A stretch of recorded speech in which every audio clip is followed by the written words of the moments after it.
Hey guys, Jenna here. Welcome back to my channel where I take you on tours of creative spaces and feature alternative lifestyles. Today we're traveling to the Navajo Nation to tour several unique Airbnbs that represent the homes of the Navajo people from the past, present, and what could be possible for the future. This eco-retreat is ran by a Navajo family who has ancestral ties to the property. Their goal is to preserve the land they love while offering an opportunity for others to experience the authentic beauty and culture of the Navajo people. This video is a continuation of my channel's partnership with Airbnb, where I show you some of the most unique and quirkiest rentals and share the stories behind the hosts that own them.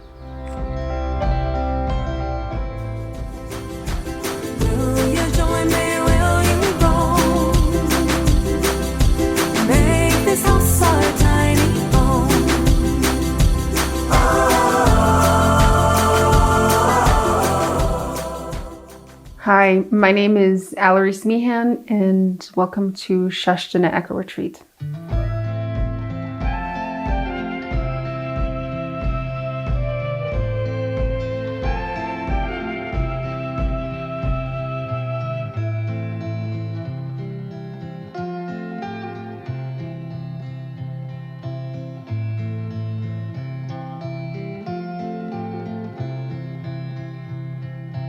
This is a small glamping hotel. We are located on the Navajo Indian Reservation outside of Page, Arizona.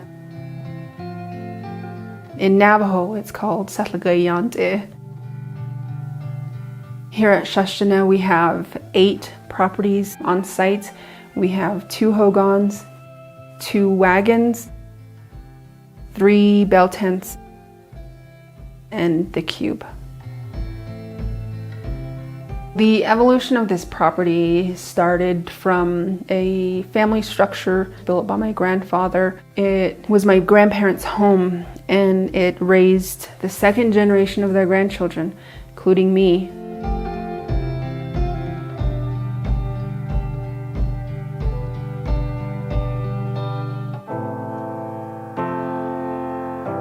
This is my home. I left when I was a teenager.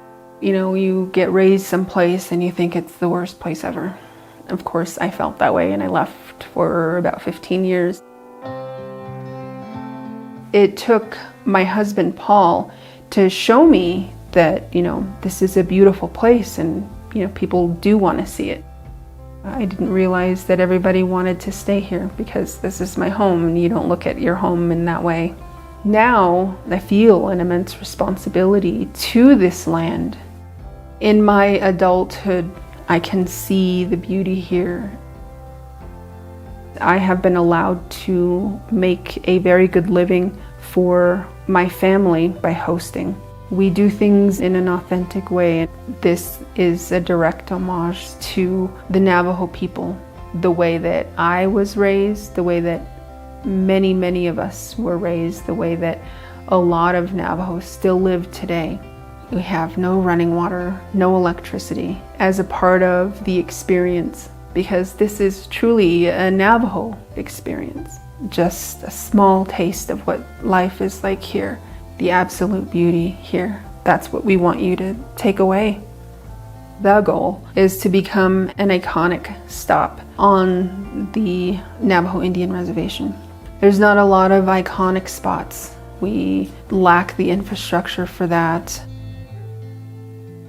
People come here and they say, "You've got a beautiful home." I always say, I completely agree, because I have absolutely nothing to do with it. I'm just lucky enough to live here.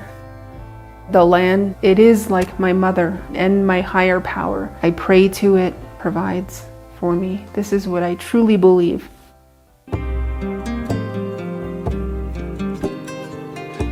This is the traditional log and earth hogan. Navajo culture has a duality. This is built in what we refer to as the female style. This is clay and sand mixed together with the bark of the juniper tree. It acts as a support system as well as insulation system. We're told that the holy people showed us how to make this, and the gods indeed did show us how to make it because it's almost sacred geometry inside.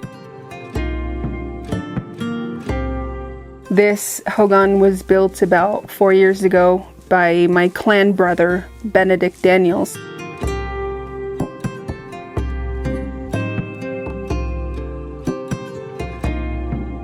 When you watch somebody do something that they love to do and they do it well, it's like looking at poetry in motion, and he was like that, like a dance with this wood, if you will. As it was being built, it carries that soul and the energy that he put into it. Because traditional hogans like this mean quite a bit to Navajos. It's sort of like a person or your grandma welcoming you, and that's how we feel when we enter a hogan like this.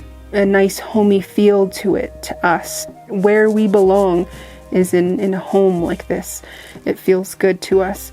I would hope that my guests who stay here also feel the same way. We started out with wall tents. We found out that they were just too cumbersome for us to have, so we moved to the belt tents. That was sort of an homage to the Navajos who lived in the early 1900s.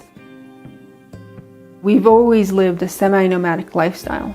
My grandmother's generation, my parents' generation, they remember living in these wall tents. This is the epitome of glamping. We have outfitted this lovely tent with furniture so people could get a good night's sleep in the beautiful outdoors. We put Pendleton blankets in here along with goose down comforters. Sometimes it can get a little chilly out here, and we want our guests to be nice and cozy in here. And we try to be mindful of all the things that would be in a nice hotel room as well.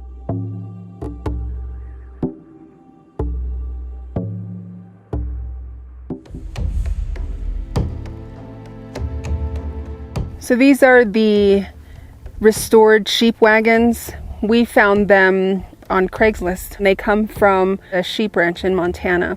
The guy who restored them took the time to replace board by board because he wanted to preserve the integrity of the space. He did an amazing job, everything painstakingly done. These were actually used back in the late 1800s, early 1900s.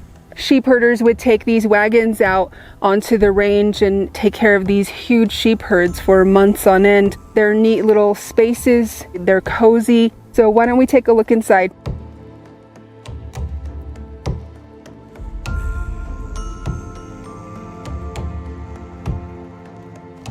One of my favorite features of this is this table that comes out, and obviously you have your seating here already, so I always thought this was really neat. So I raised Navajo churro sheep, and they are the original sheep to this area. Those sheep are descendant from the churras who were originally brought here by the Spanish conquistadors back in the 1500s to 1600s. There are stories that we did have sheep before the holy people took them away from us, but someday they would bring them back to us, and that's what we believe that they did. They've been returned to us. So the animals are something that I learned from my grandmother, so I'm passing that down to my kids. I place that responsibility upon them, and I call those sheep theirs. When they go forward in life, it's something that would anchor them here at home.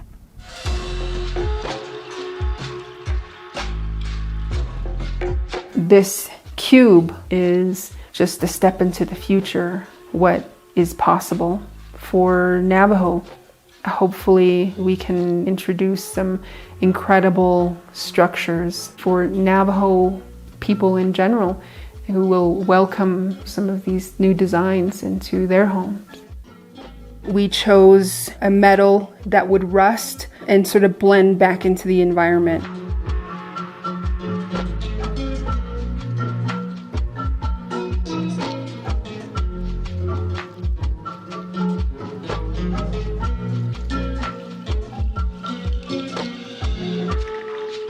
The cube was where we felt free to add a lot of creative pieces. We had such a great time decorating this.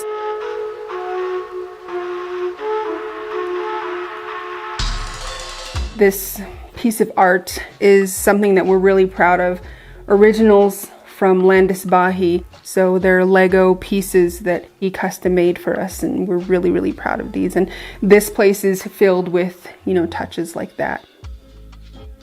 We got these 3 paintings from a Navajo painter by the name of Jason Parrish.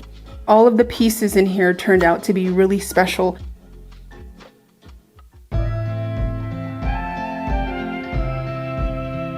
When people leave here, I would hope that they would remember the peace. I would hope that everybody makes that connection to the land and carry it to wherever they go. We've been hosting for quite some time. These particular guests came in late at night. I hear a car door open, it closes. Like 15 seconds later, this wailing sound comes. She eventually caught her breath enough to say, "I have never seen the stars in my life." She said, "I've only seen them in magazines." She got that opportunity here, so I think it was really special to be a part of that. What I love the most about hosting is getting to see other people and meet other people who are from different cultures. A lot of these people are wanting a connection as well, and I'll come over with some breakfast and have some amazing conversations with people that I would have never met otherwise. All right, guys, I hope you enjoyed this week's unique tour. Make sure to like, share, and subscribe, and I will see you next Friday with an all-new video.